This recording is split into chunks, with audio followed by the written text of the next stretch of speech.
Dari sini Spanyol, loh kok Spanyol nggak masuk Ustaz? Iya, sudah direbut kembali sama orang-orang Spanyol, Reconquista. Wilayah Islam paling luas kapan Ustaz? Tahun 1550 ketika zamannya Sulaiman Al-Qanuni, itu yang paling luas. Nah, Islam menguasai seluruh Jaziratul Arab, seluruh kemudian Afrika bagian utara, termasuk Wakanda kayaknya gitu kan ya. Lalu kemudian Lautan Mediterania. Oh, antum belum tahu ya? Itu Wakanda itu terinspirasi oleh raja Islam yang sangat kaya.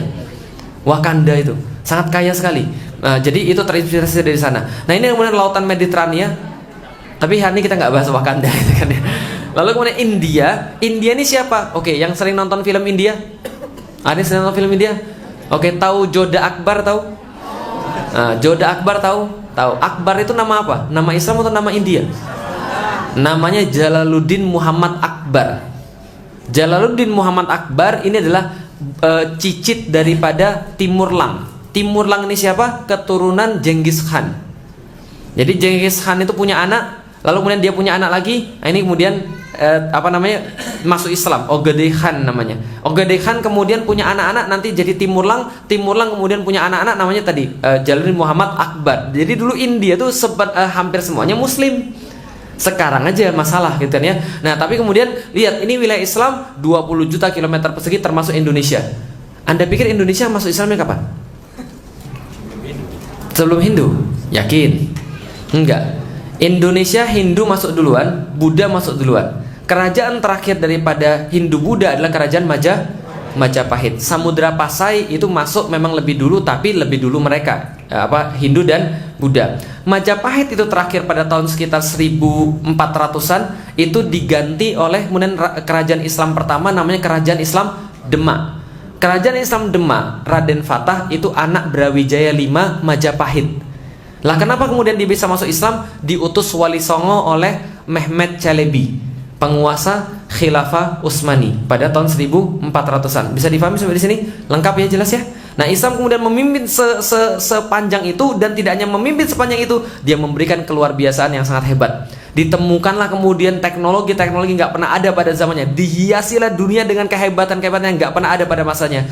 Orang-orang Arab Islam melukis langit-langit, lalu memberi nama-nama bintang di langit dengan nama-nama dia, gitu kan ya, Aldebaran gitu kan ya. Lalu kemudian bintang apalagi misalnya yang kala jengking itu apa gitu namanya, apa namanya?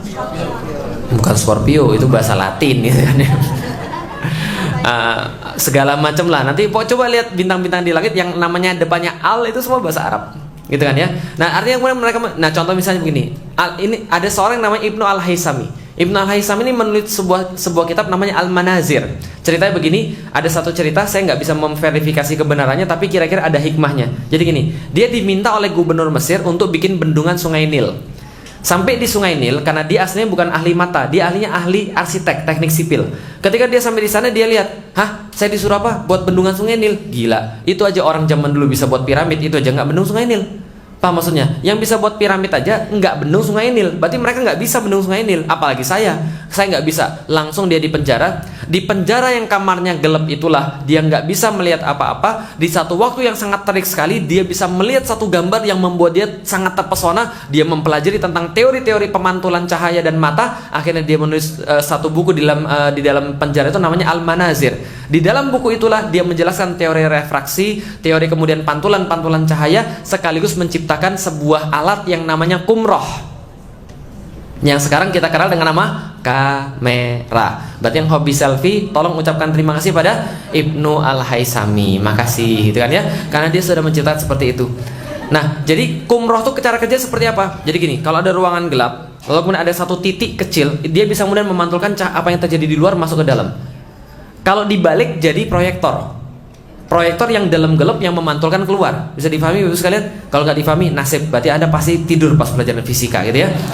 Dia menjelaskan tentang mata, dan dia menjelaskan tentang operasi katarak. Siapa namanya? Ibnu Al-Haisami. Dunia mengenal lagi daripada peradaban episode ketiga ini. Ada yang namanya Abu Qasim Al-Zahrawi, dikenal oleh orang-orang barat dengan nama Al-Bukasis. Dia menulis tentang satu kitab namanya At-Tasrif, tentang dasar-dasar ilmu bedah. Dan dia adalah orang yang pertama kali membedah orang. Dan dalam buku itu dia menulis 72 alat-alat bedah yang sampai sekarang masih dipakai. Dan kalau Anda mau pergi ke museum, di Turki ada museum tentang alat-alat kesehatan, Abu Qasim Al-Zahrawi. Inilah kemudian orang yang berikutnya. Siapa lagi yang kita kenal? Kota-kota hebat, kota seperti misalnya